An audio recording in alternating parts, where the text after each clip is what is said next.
I have been playing through the entire Trails series lately in an attempt to be fully caught up by the time Cold Steel 4 releases in the West.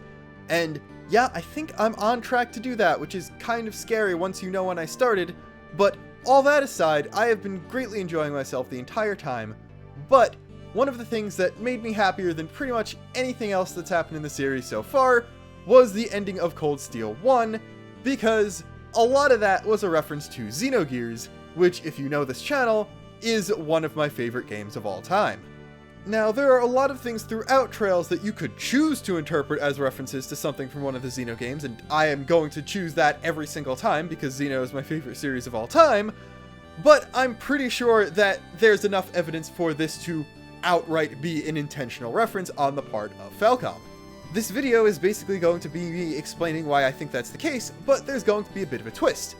I have a strange feeling that since I'm going to tag this with a bunch of Trails related stuff and have Reen in the thumbnail, that people who are Trails fans, but not necessarily Xeno fans, are going to click on this video and want to know what the game Cold Steel was homaging is. So I'm going to split this up into two parts.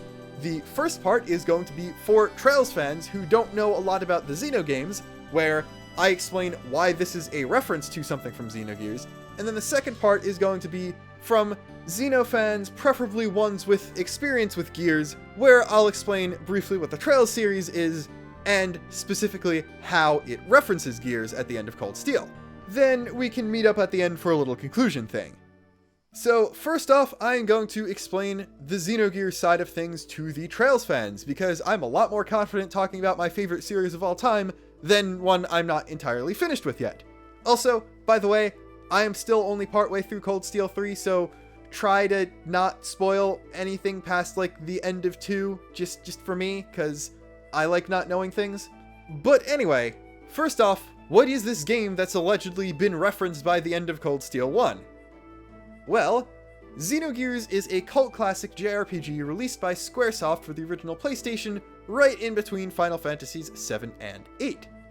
Unfortunately, while it was planned to only be part 5 of a 6-part series, none of the other games were made, and a lot of the developers that worked on it eventually left Square to form Monolith Soft, a studio that initially was owned by Namco, where they made the Xenosaga trilogy, a spiritual successor to Gears among other things, but was then later bought by Nintendo, with whom they are currently, and for them they've made a ton of different things, like they helped out on Breath of the Wild, Splatoon, Animal Crossing, but their magnum opus with Nintendo is the Xenoblade Chronicles series, which is ongoing and doesn't show any signs of stopping as of today.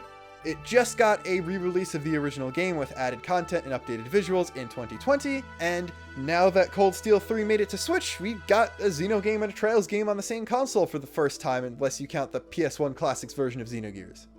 But yes, stop me if you've heard this one already. Xenogears is a JRPG that's largely regarded as a cult classic that doesn't get all the love and attention it deserves. Its story is only one small part of a pre-planned larger whole. The game is very plot and dialogue heavy, has a massive cast, and a ton of lore and world building, plus also giant mechs. Basically, what I'm saying is Falcom picked a very good game to take inspiration from if they wanted me specifically to play their series. Now, inspiration is one thing. That just means I'm gonna feel right at home when I boot up Sky First Chapter for the first time and start playing. Besides some mech designs having elements in common with stuff from Xeno games, it doesn't get into outright homage until the very ending of Cold Steel 1, when Reen summons Valimar for the first time. First off, it's worth mentioning that, as far as I know about them, the Divine Knights do seem fairly similar to something in Xenogears called the Omnigears. In this world, mechs in general are just called gears, but the Omnigears are something special.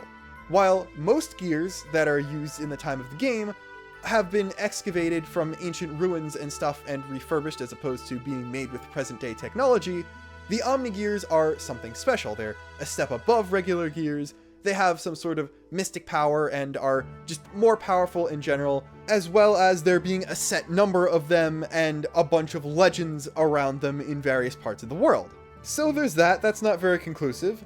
But then, there is the line, "Dost thou desire the power?" before Reen makes the pact.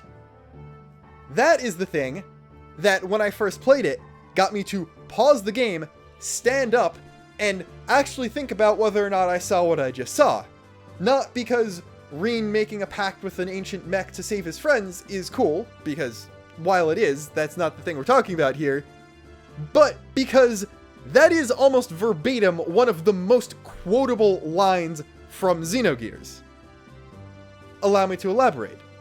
One of the major antagonistic figures in Gears is Graf, this mysterious masked guy with a black mech that is sort of similar to the protagonist, but more powerful, because, of course, there is a character in a mask whose mech is very similar to the protagonist, but more powerful, because, after all, Xenogears was inspired by a ton of classic mech anime. But he is self-stylized as the Seeker of Power, and while most characters in the game speak with fairly normal late 90s American English, he tends to throw in a lot more flowery, poetic phrasing and some old-timey stuff, so he and Olivier would get along, I guess. But one of the things he does frequently throughout the early parts of the game is whenever a smaller arc villain is defeated, he'll show up in his mech and proclaim, "I am Graf, the Seeker of Power. Doth thou desire the power? My fist is the divine breath. Blossom, O fallen seed, and draw upon thy hidden powers. Grant unto thee the power of the glorious Mother of Destruction." And basically, he will attempt to enter into a pact with the defeated villain in which he will grant them some of his own power in order for them to accomplish their goals. Usually this involves a phase 2 of the boss fight where they're a lot stronger, and yada yada, sometimes one of the good guys has to pull out their own trump card in order to win. So, there we go. Dost thou desire the power? Doth thou desire the power? It's 2 letters off, and I even found an old tweet from 2016 where a now former Xseed employee basically straight up said, "Oh yeah, this was completely intentional." Now, that was someone who worked on the English localization saying that, so that just means the localizers made a reference. I don't know if the Japanese lines in both games match up. Someone should definitely go check that. But in terms of context, I do think it is still a reference, especially because there is an even more overt homage that you don't need to speak any language to get coming right up after. Valimar, at least in this ending scene of Cold Steel 1, is himself a walking Xenogears reference. In Xenogears, which seems to be sort of similar to the direction Cold Steel 3 is going as of the end of Chapter 2, every party member gets their own mech, or gear, with the exception of the fuzzball who just grows really big, and their fighting style and weapons that they use on foot translates to the way they fight in their mech. So, their mech is similar to the character's build, and whatever weapon they use on foot is also installed on their gear. The main protagonist, Fei Fong Wong, is based on characters from Kung Fu movies, so he fights with bare-handed martial arts, and he also fights that way in his gear Veltal. Now, Fei and Veltal have their own special connection that goes beyond just a guy and his mech. He feels drawn to it in some regard, and trying to figure out the secrets behind Veltal and this connection is a driving force of the plot. I don't know the true nature of the connection between Divine Knight and Awakener, so I'm not going to comment on that. But what I am going to comment on is Veltal's fighting style. Reen obviously usually uses his Tachi when fighting both in and out of Valimar, but during those 2 times where he doesn't have a weapon at all, he reverts to the unarmed form of the 8 Leaves, 1 Blade. And if you pay attention to the stance Valimar takes, that is basically Veltal's in-battle idle stance from Xenogears.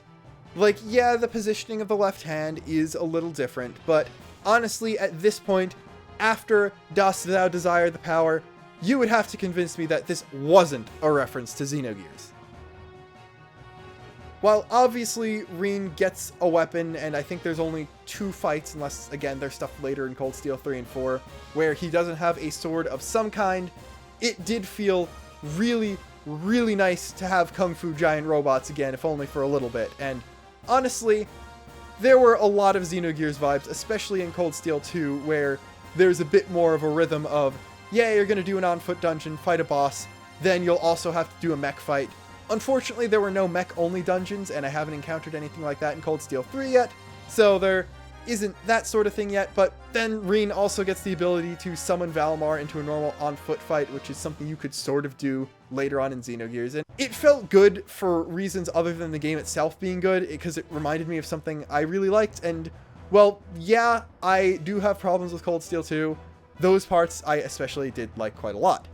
There is one last thing I do really briefly want to touch on, but it is sort of a spoiler for Xenogears, so if I manage to convince you to try it out just based on this, close your ears for as long as that text is on screen. There is one party member in Gears who also starts out fighting unarmed like Faye does, but then later on throughout the story picks up a sword and starts fighting with it, both on foot and in his gear, which just so happens to be a curved Eastern-style sword. So you could argue that that is also a reference, but I don't think that's the case. It's mostly Rin literally being unarmed, so he fights with the unarmed style, which happens to be a Veltal reference, as opposed to getting a sword later on. So your mileage may vary with that one.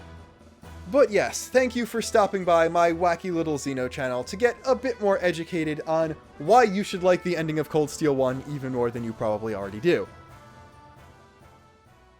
Alright, Xeno fans, welcome to the back half of the video, which I put off for the back half because I'm going to have to try to explain Trails, which I'm less confident in than explaining Xenogears because, you know, I'm not even caught up with Trails. Anyway though, the Trails or Kiseki series is a sub-series of the Legend of Heroes series, which is a spin-off series of the Dragon Slayer series that's developed by Falcom and has been ongoing since 2004. Now, Dragon Slayer is widely credited with helping popularize the idea of the action RPG, which is exactly why Trails is still completely turn-based and has been innovating on the general turn-based RPG idea for years now. And by that I mean it just kind of started copying Xenosaga 3, which is only a good thing in my book. There are currently 9 games in the series, with the 9th coming out in a couple months in the West, and the 10th coming out in like a couple weeks in Japan. The series is known for its extremely good world building, and while all the games do take place in the same world at around the same time period, they aren't direct sequels to each other. The series is instead split up into multiple arcs, each focusing on a different country in the same continent, and the goings-on there, with sometimes 2 different arcs are taking place concurrently, and a lot of times you'll see a character show up in one arc, then finish their journey and character development in a later arc, or just show up as a supporting character after their own story is finished. It's that kind of thing, and really, the way I see it, it's like if Xenogears actually had the other 5 games made, or if Xenoblade X actually got a sequel, because you can tell a lot of this was planned, at least to some degree from the beginning, and there's a very rude tendency of the developers to end the first game of an arc on a cliffhanger to make you play the rest of it. Trails of Cold Steel, which is the game I'm talking about, is the 6th game in the series and the first game of the 3rd arc. I am going to have to talk about the end of Cold Steel 1 because, unfortunately, that is when the reference happens, but I won't be spoiling anything from the previous arcs, because while you greatly benefit from playing through the games in release order, Cold Steel 1 is fairly standalone and doesn't really have a lot of continuity from the previous games, so while I will have to spoil it, none of those spoilers are dependent on anything that could potentially spoil the 2 earlier arcs for you. So, where does this reference begin? Well, first off, the general premise of the first Cold Steel game is you are a special class of students at a military academy that's tasked with doing special things that other students at the academy don't do, which involves going around to different places in the country and solving local problems and stuff, though, of course, along the way you get tied up into a much bigger national conspiracy and have to help save the day in the end. It's also important to know that the protagonist, Rin, fights with a tachi, which is a type of curved Japanese sword used by samurai, and while most of the setting that's been explored so far is Western European based, there is an East in this world, which is obviously based on East Asia, and Rin studies under a sword master from there, training in sword martial arts with a Japanese-style blade. One of the subplots that keeps getting revisited throughout the game is the old schoolhouse. Basically, there's a building on campus that's abandoned. It is called the old schoolhouse, but as far as everyone knows, has never actually been used for classes, and there's weird stuff going on in there. you get dropped in there the first day of school, and it's a dungeon that was basically used as an icebreaker for the members of the class, and more floors get added after every month. So basically, in between main story chapters, you're tasked with going there and exploring another floor of this mega dungeon. Eventually, near the end of the game, you make it all the way to the bottom, and after fighting something that calls itself a trial, Reen learns of the name Valimar, and then they discover that there is an ancient Ashen Knight sleeping in there, which is basically just a gray-colored mech. Basically, the day after this, a group of nobles of the Empire this is all taking place in instigate a civil war by dropping a bunch of a new type of weapon into the capital city. This new type of weapon is humanoid mech suits that are ridden in by soldiers, and eventually they start attacking the town the campus of the military academy is at, because it's basically a suburb of the capital. Reen and friends, alongside all the faculty from the academy, go out to try and protect the people of the town, and while the class is able to defeat one low-ranking mech just on foot, that took out most of their energy, and then a commander shows up with a more powerful one with armor that completely renders their attacks moot, and things start looking dire. Reen has a special dark side type power that he can't control very well and could potentially kill him if he uses it, so he's about to trigger that. But then, this happens. Dost thou desire the power? A voice talks to him and asks to form a pact with him, so that he may protect those he cares about. Yeah, this is actually happening. And it turns out that this is a voice of the sleeping knight that was discovered in the schoolhouse, and Reen decides to agree to form this pact, and he calls upon Valimar, the Ashen Knight, who then flies out, comes to his aid. He gets the ability to pilot it uploaded into his brain, and basically has to then use that to defend against the other attacking mechs. The thing is, Reen usually fights with Itachi. Valimar comes unarmed, so he can't use the normal fighting style he's used to. He has to then rely on the unarmed style of the school he's studying under. And when he stances up for that, it's Veltal's battle stance. Yes, we have Kung Fu giant robots, people. Now, after he wins this one fight, Reen takes the weapon from the defeated mech and then has to use that to fight off another mysterious divine knight of legend as opposed to more mass-produced things. He loses and has to flee with his classmates protecting him, and that's where the cliffhanger happens and Cold Steel 2 picks up from that.